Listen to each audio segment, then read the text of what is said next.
Hi everyone, welcome to the stream today. It's Miriam and I'm back with another founder to talk about her journey, and she's kind enough to be participating in the QUOKA project as well. Welcome, Carla. How are you? Thank you. I'm good. Thank you for having me. No, thank you. I appreciate you taking the time from your day to chat with me, and I'm just working on building the best product that I possibly can, and talking to entrepreneurs like yourself really helps me understand the problem and make sure that I put together a solution that works for them. And none of the questions I ask you are meant to be a test or right or wrong. They're just simply, your experience. So thanks. All right, sounds good. Let's do it. Yeah. Do you have any questions before we get started? I don't, but I will not be shy to ask any as we go along if they pop up. Perfect. Great. So let's start off with your introduction of kind of who you are and how you got to be where you are in this journey with having your own business. And we'll bring up your website as well and can talk through that. Yeah, I had an entrepreneurial spirit as a child. I would always start little businesses selling bracelets or washing cars. And it was always just something that came naturally to me. But as I got a little bit older, it kind of felt like it wasn't the social norm. I grew up where you work for a company, you go to school, you get a job, and that's what you do. And so I said, okay, this is what my worldview is telling me. This is what the society within my circle of influence is telling me. So this is what I've got to do. And I recognize that it did not serve me. I worked for corporate Canada. I worked in the marketing side and financial services, and it didn't serve me. A big part of my story is that I'm bipolar and have borderline personality disorder. And I don't fit easily into the construct of a 9-to-5 job. I don't fit easily into the construct of being beholden to other people and other people's timelines. And so I really felt like there was this message and need in me to share with other people that struggled with mental health, that struggled in their faith. I'm a Christian, that you can thrive and you can carve out a space for you that works if you are able to let go of the box that people want to put you in. Because people like to put us in a box. And so I really started to dive into things about identity and confidence. I really started to break through the stigmas I had grown up with around mental illness, and decided that there's other women that needed that support. And so my mission right now is to encourage women to really root their identity in truth and walk in boldness in their life. And that's what I've been carving out during a pandemic. I would have never expected it, but it's just been a place that brings me so much joy. It's a place that I'm seeing encouraging other women. And it's a place where I see where others struggle with mental health, that they're being encouraged, and understanding that you can thrive. You don't just have to survive. You can carve out joy and passion and purpose, even with limitations. And it's okay to admit that we have limitations. Mm-hmm. Wow, what a story. And I really appreciate you just being vulnerable with me and others and sharing so openly about who you are. And I'm sure your story is helping many people step into their own power and thrive, especially after this year that we've all had, this year and a half. Yeah. Yes, right. We're going to come out of a physical illness pandemic and usher in an era of a mental health pandemic. I'm sure of it. There's just been an increase in feeling disconnected and lonely and anxiety and depression. And there's so much divide instead of unity, and people are feeling isolated and alone, and that's sort of the perfect storm for mental health to dip. Even if you don't suffer with mental illness, we all have mental health, just like physical health, and we have to nurture it. And just like we can catch a cold or a flu sometimes, our mental health can take dips.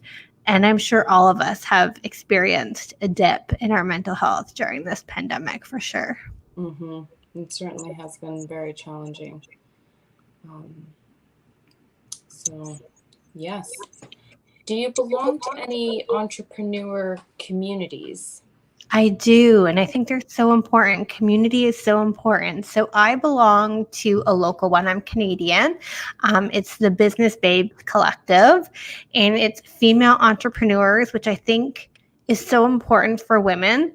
Whether we like to admit it or not, there's a different experience in forging your way through business as a woman, and to be surrounded by like-minded women, and encouraging women and women that are doing the big stuff and can inspire you is so important. I believe in our DNA, we're made for community in all aspects of our life, friendships, relationally, but even in our business world, like we are made for community. So I would highly recommend anyone exploring entrepreneurship, even if you're not an entrepreneur. When I was working in the corporate world, I was involved in different networking opportunities and different networking groups because community is so important.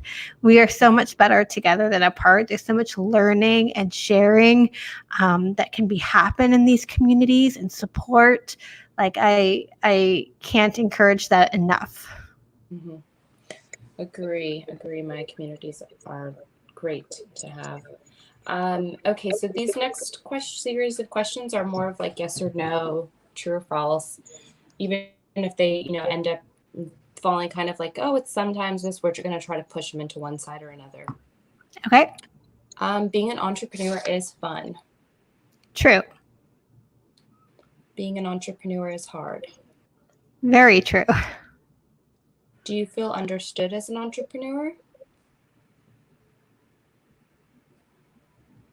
I would say false. Okay. Do you feel listened to as an entrepreneur?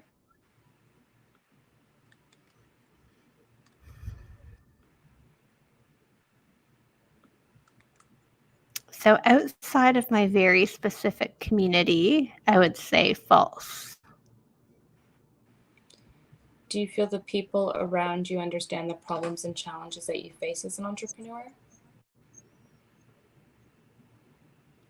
So again, excluding my entrepreneur network communities, I would say false. Is life as an entrepreneur depressing at times? Sure. Do you feel pressure to be involved in communities online or in person? No. Do you enjoy helping others and solving problems? Yes. When it takes you a few days to reply to someone asking for your help, do you feel guilty? Yes. Do you feel pressure to appear to look like you know what you're doing as an entrepreneur? No. Do you always feel confident that you know what you're doing as an entrepreneur? No. Do you have people that you can speak to about your deepest thoughts and challenges about being an entrepreneur? Yes. Do you feel comfortable asking for help when you need it? Yes. Okay, but great. It's taken me time to grow into that. Yeah. You can give more detail on any of those if you'd like.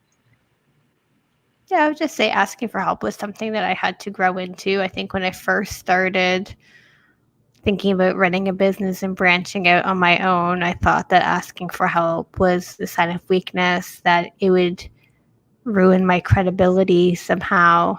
I think I had to learn that everyone gets help. The richest of the rich are surrounded by the right helps. And it is to a testament to their success that they've learned how to seek help. Totally.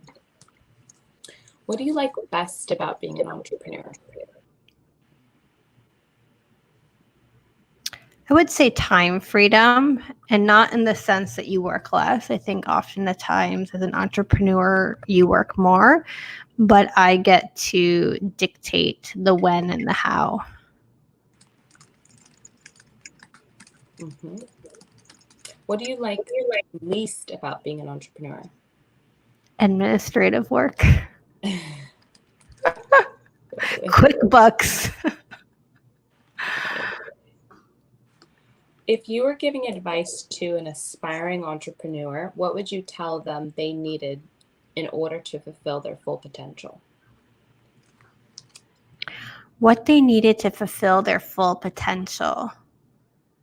I would say a strong underlying why. Why are you doing this? When it gets hard and you want to quit, why are you going to keep going? What is that compelling reason that's driving you? Mm-hmm. Do you have everything that you need to fulfill your potential as an entrepreneur? No, I don't think we ever do. I think we're constantly growing, and that's the beauty of who we are, that we get what we need to take us where our next level is, and then we have capacity to grow more, and therefore we need more support. So I don't think you ever get everything that you need if you're in a constant stage of growing. Mm-hmm. When you need information, you want to learn something new related to your business, or you're facing a challenge or want support with something, where do you go for the answer? I go to the entrepreneurial network that I'm a part of. I also have a business coach, and so I start with her, and I'll also branch out into the communities that I'm a part of. And how long does it typically take you to get the answer that you need? To get the answer I need is probably 24 hours to be able to work out and put in place the answer and develop the answer so it works for my business. That can take a lot longer. Right, to apply it. Yeah. Okay, now we're going to go into some mental health questions. How would you rate your overall mental health on a scale from 0 to 10? I would say 7.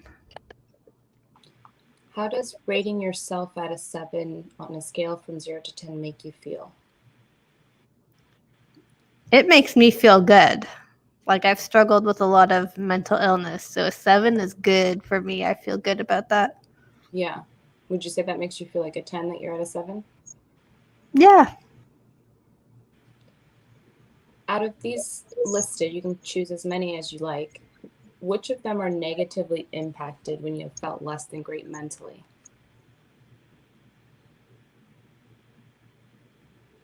All of the above. All of them. Your mental health, for me, affects everything. Mm-hmm, mm-hmm. And each one of those things can have an effect on your mental health, too. There's a correlation between a lot of these things. Mm-hmm. Yeah, just for those that are listening to this on recording of podcasts, confidence, employment, friendships, social life, eating habits, activities, sleep, budget, romantic relationships are the ones she's referencing. Now we're going to choose whether the following items have a positive, neutral, or negative effect on your mental health. Social media. So I would say by and large, it has no effect after putting in boundaries around it. So if there's an account that doesn't make me feel good, I'm not going to follow it anymore. Like, I curate my social media and I try to manage my online community with boundaries that safeguard my mental health. Mm-hmm. But you have to be active in doing that. Otherwise, it would have, I would say, a negative effect for most people that don't have boundaries with it. Mm-hmm. Okay. The news. Negative. Why I hardly watch it. Family.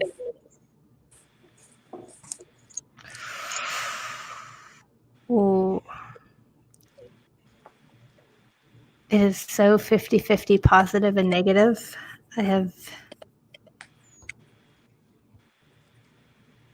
Depends the family member. I'll say for my parents, I'll say positive. Okay. Just looking at it, Positive. positive. No, it's okay. Positive. Okay. Work, positive. Volunteering. Positive. Romantic relationships. Positive. Now, that being said, it's because all of those things are positive in my life right now. If my romantic relationship or my work environment was not positive, I'm sure it would have a negative effect on my mental health, but they're in a good place. God bless it. Which has the most positive effect on your mental health? I would say other. And for me, it is my faith. That's such a good one. I should add that to the list. How many hours do you spend engaging in faith-based activities? Well, for me, I'm blessed in the regard that my business is faith-based. So I am regularly immersed in the thing that is my foundation for my mental health. So I would say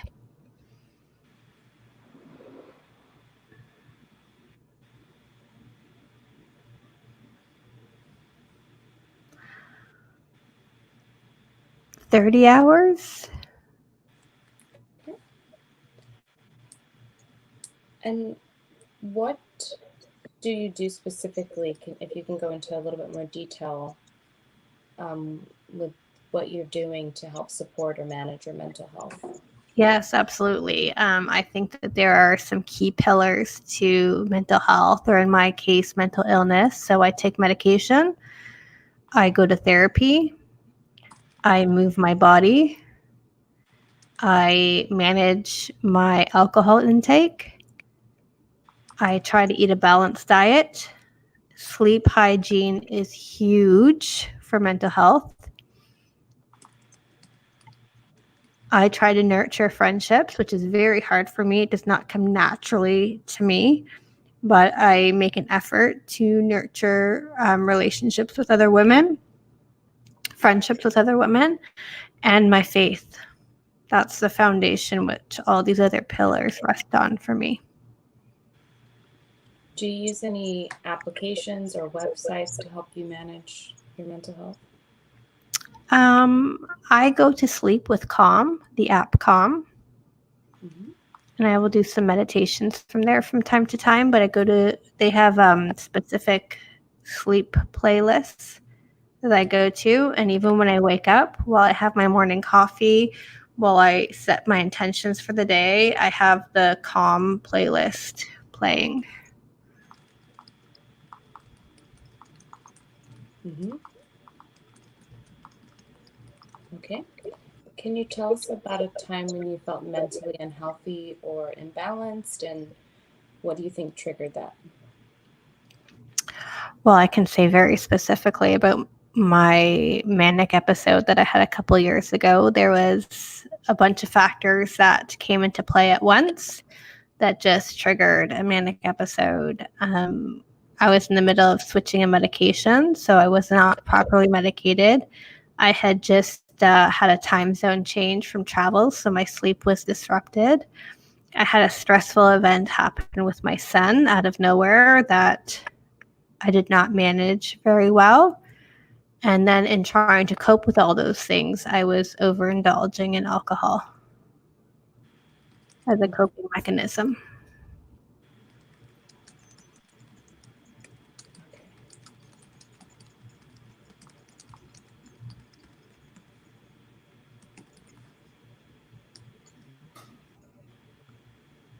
You mentioned you talked to a counselor about your mental health. Do you also talk to family members or friends?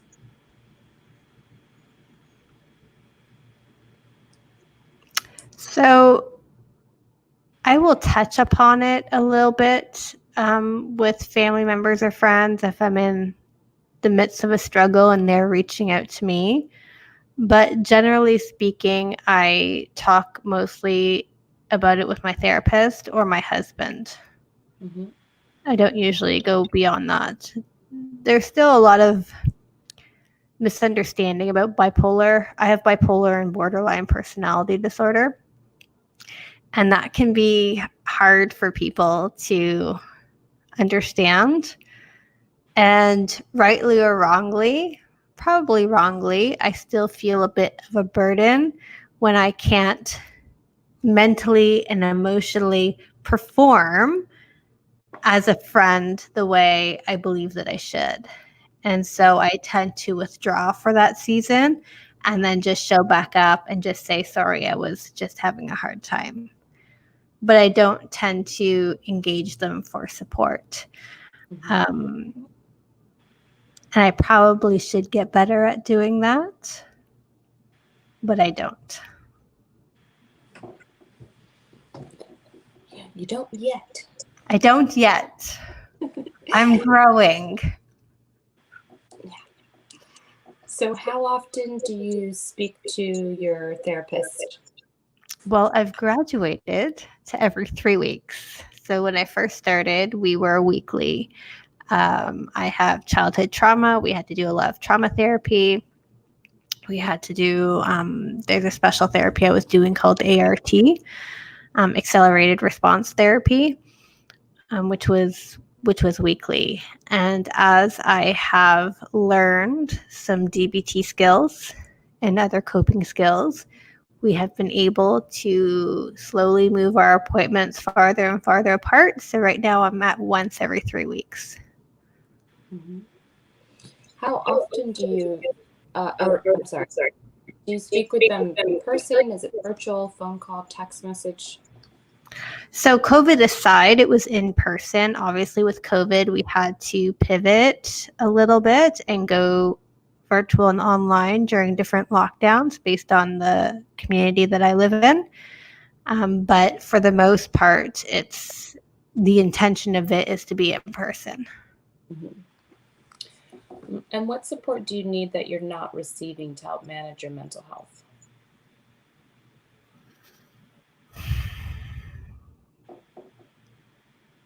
This is going to sound silly, but I don't know if a lot of people realize some of the big struggles that people have with mental illness is in self-care. So I actually struggle to do a shower. I have to really talk myself up to do a shower. I struggle with taking care of my home.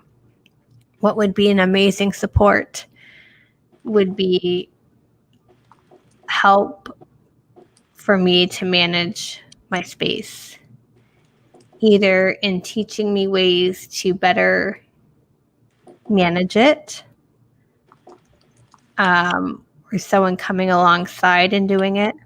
When I have a big task, I shut down. And it sounds silly, even to put my laundry away, I need my husband to sit in the room with me because I struggle to do those things. And he's not always available to hold my hand so I can vacuum or anything like that. But I struggle with the normal care items. Mm.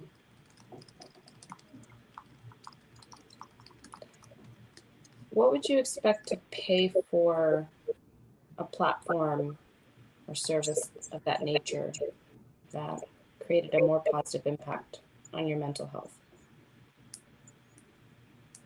Well, if I needed to pay for something that was going to bring me real help in managing my mental health, if it was going to be a really strong tool that's helped me day to day, I'd be willing to invest a lot in it. I mean, if you look at what you invest in therapy and medications, at the height of my therapy, once you include my medication, even after insurance, we're paying $600 a month, not including things to help me move my body and all of that. So if there was something that could help me even spread out my therapy appointments more or anything like that, I think I'd be willing to pay up to like $100 a month to participate in. Mm-hmm.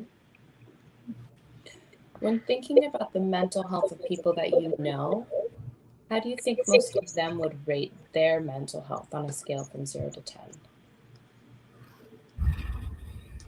I would say coming out of the past 18 months, I think most people are sitting at a 5 or 6 at most. Mm-hmm. Okay, now I'm going to ask you about your social media messaging usage. Which one of the social platforms do you use? Instagram, Facebook, and TikTok. On average, how many messages do you receive a day? Like email, DMs, all of that. Yeah, like maybe not emails necessarily, but DMs, text messages. 6 to 10. How does that make you feel?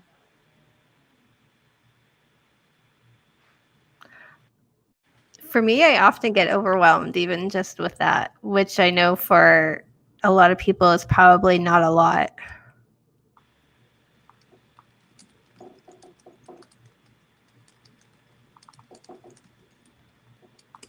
Okay. And how many messages do you send a day? Maybe 3 to 5. I don't get back to everyone right away. How does sending 3 to 5 messages make you feel?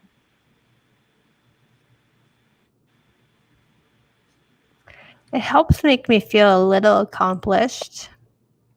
I sometimes get down on myself that I don't respond to them all, but something is better than nothing.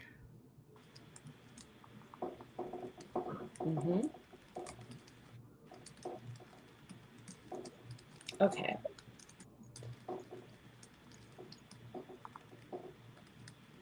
Okay, so now I'm going to send you a link to a website. If you could share your screen and talk out loud as you pull up the site, that would be great. Okay. So you should see a share option down below. Yep.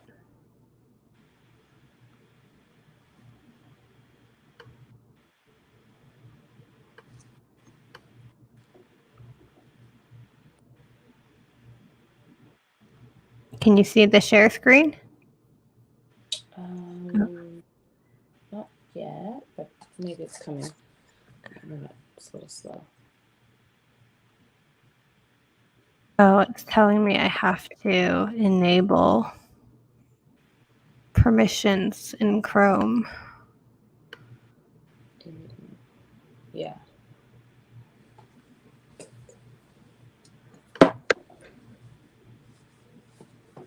Sorry. Oh, no, that's fine.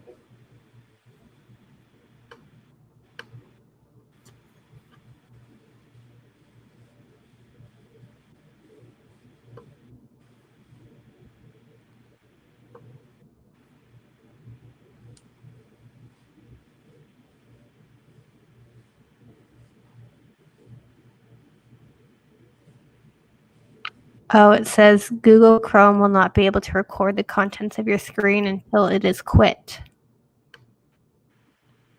Okay, just say okay. I don't want to record anything, but we'll see what happens. Maybe it'll let you.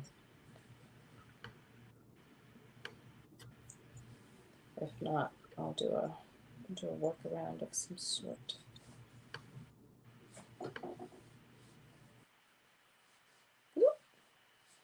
We lost Carla. I assume she's going to be joining back in a minute or so. So we'll just wait for that to happen. For anybody out there watching this, I'm using the TheraCane. How interesting. It's made in Denver, Colorado. I love Denver. Fantastic tool for a little self-care. If you don't already own one, I highly recommend it. There she is. Hey! Sorry about that. That's okay. Let's try it again. You'll have to send me the link again. It disappeared from the chat. Oh yeah, okay, I do that. I was like, oh, she'll be back. I think she'll be back. Okay, can you see my screen now? Yeah. Okay. Yeah, great. So just think out loud as you kind of explore. Okay.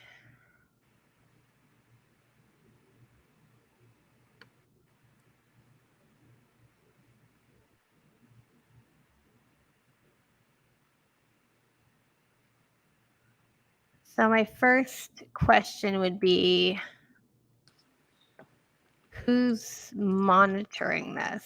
Because I know your first thing, it says it's not therapy. Being a founder is exhausting. How do we know that this does not just become a complaint session and toxic? Like, I've been in some groups for mental health that it ends up just being toxic. So that would be my first question. Like, how do we know that these are going to be meaningful, impactful conversations? How do you know what the membership looks like?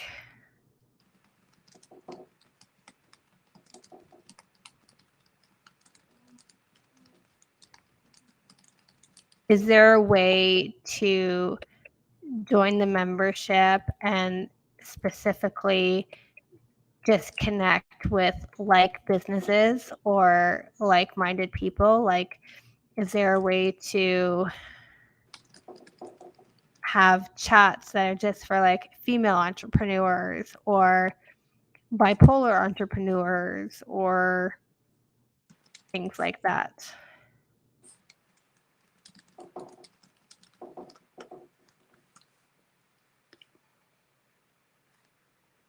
Like, how does this so if it's just other entrepreneurs that are struggling, is the idea here that community helps build mental health, not that you'll actually be talking to people that can teach you coping mechanisms, but just being in a community with like-minded people is I'm getting that's the way that this sees that it would support your mental health, being in community. Mm-hmm.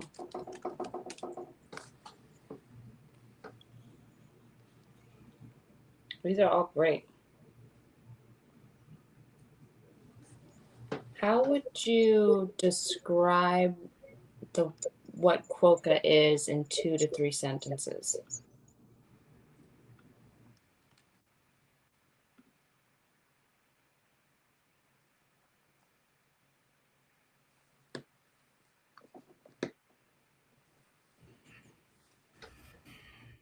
I would say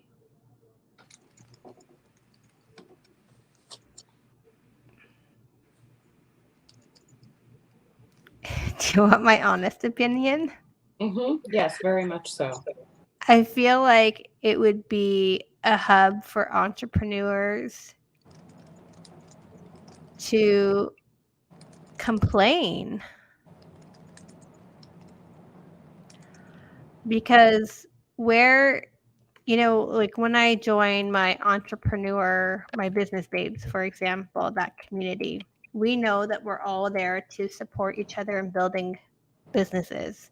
So I know if I have a question specific about the business, about email funnels or website developers or QuickBooks, or I can find someone with expertise in this entrepreneur group to help me with that. If this is supposed to be about mental health, who is the expert there to help me navigate my mental health? If it's just a bunch of people that are all struggling with their mental health, with no person mediating or no experts qualified to speak into it, then you're relying on other people with mental health struggles to help you with your struggle, who are also looking for help with their struggle. And so I just wonder how effective it will be. And like this guilt-free ghosting is a huge trigger for people with mental illness. That to me is not a positive quality. Like, I have borderline personality. Getting ghosted is like being stabbed.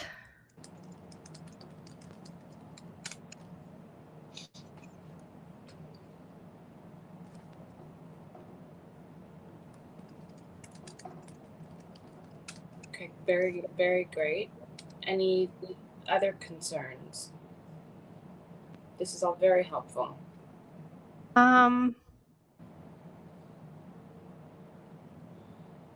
Or comments on the colors, pictures, anything. I think that there's something here. I just don't know. I just don't know if it's been.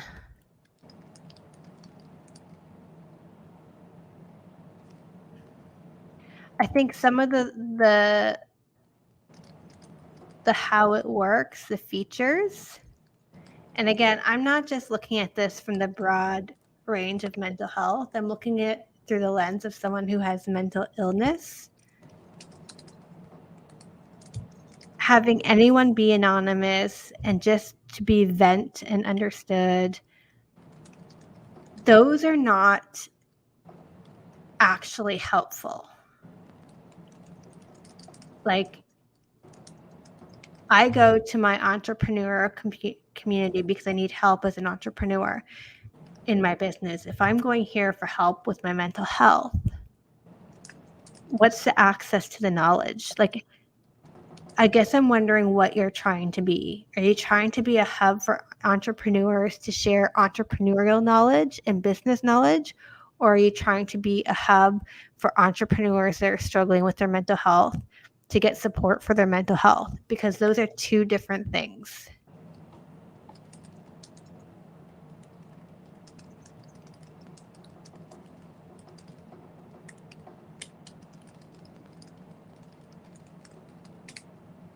Very nice. Those are great comments.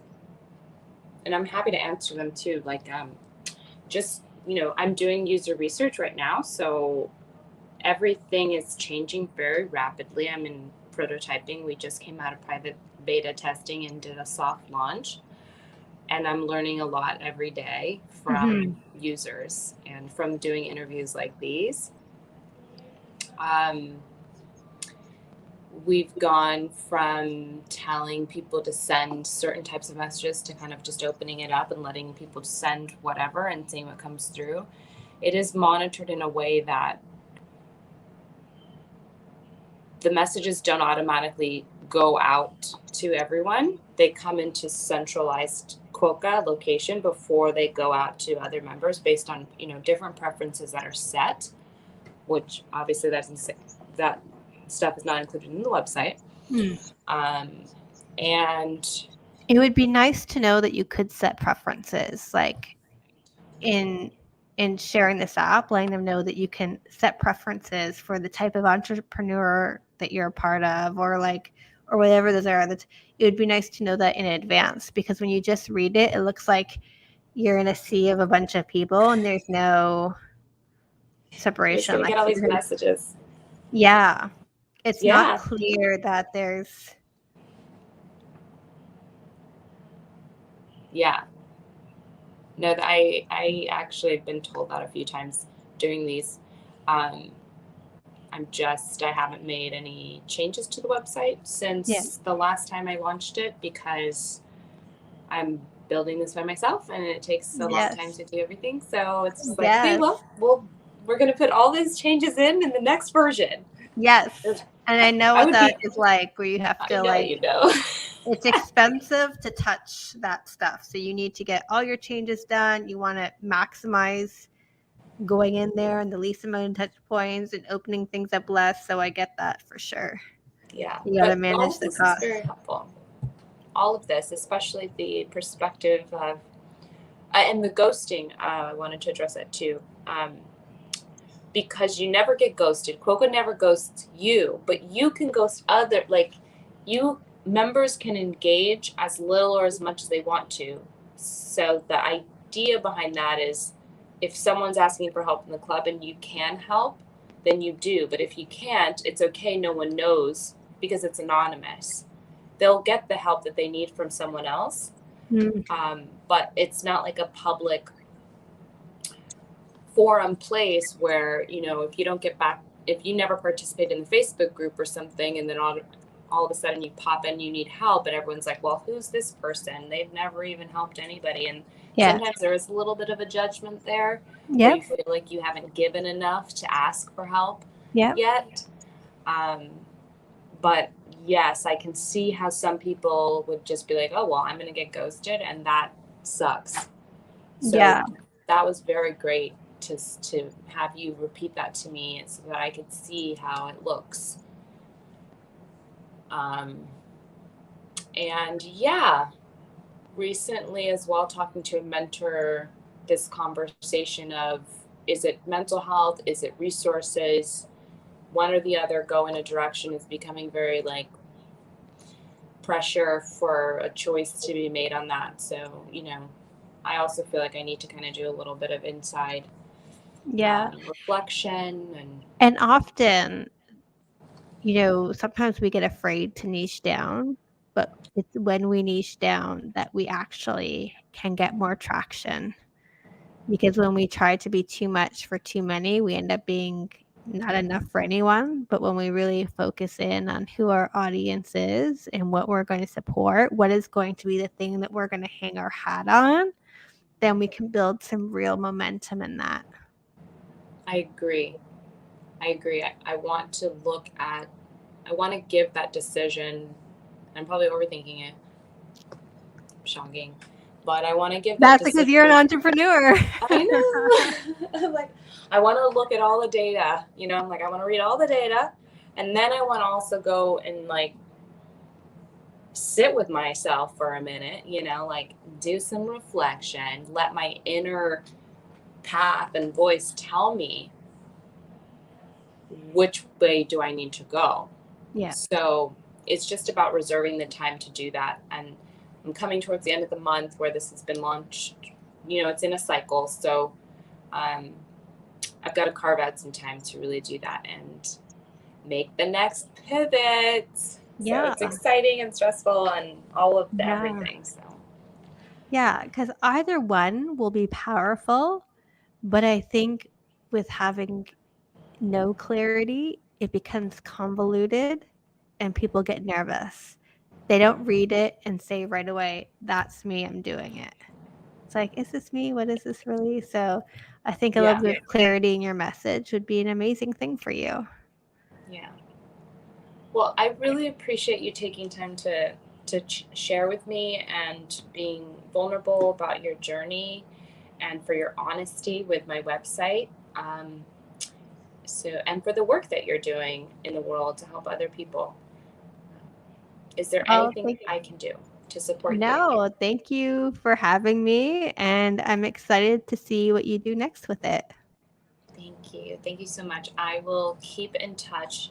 Do you want me to add you to the, the newsletter for it?